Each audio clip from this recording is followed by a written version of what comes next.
And then it's also very much like I was thinking of the term urban fantasy because it's like Yeah. fantasy that's in our real world. Yeah. I'm not familiar with the term gaslamp. Can you tell us a little bit more about what you think that means?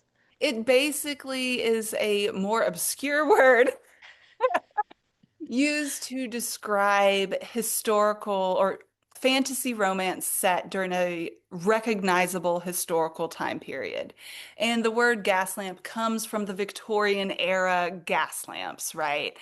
Technically, Amanda Quick's arcane novels would be considered Gaslamp, where she has the mediums and she has the people who can see people's auras, and she has it feels like fated mates without saying that it's fated. I love those books.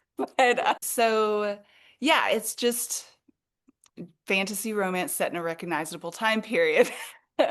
Yeah, it's so interesting because I feel like everyone's acting as if romantasy is a new thing, and maybe the high fantasy world focusing on romance is new, but I think it's also just new marketing terms. We all Yeah. have read books that have magic in them. We all have read books that have history in them. We all Hmm. have read varying degrees of those things on a spectrum, and so I feel like actually historical romance readers will be like, "Oh, this feels really familiar to me." Yeah, yeah, I think so too. The funny thing about romantasy as a term is that every day I go on the internet and every day no one agrees about what it means.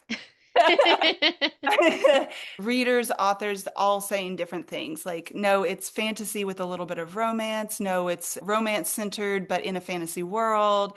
And the term itself would make you think that it's romantic fantasy because how it's been portmanteaued together. But it's not. I thought that it was more romance centered in a fantasy world. That's what but people will come at me for that. But I'm stepping out of that fight. I don't care how people Yeah. define it.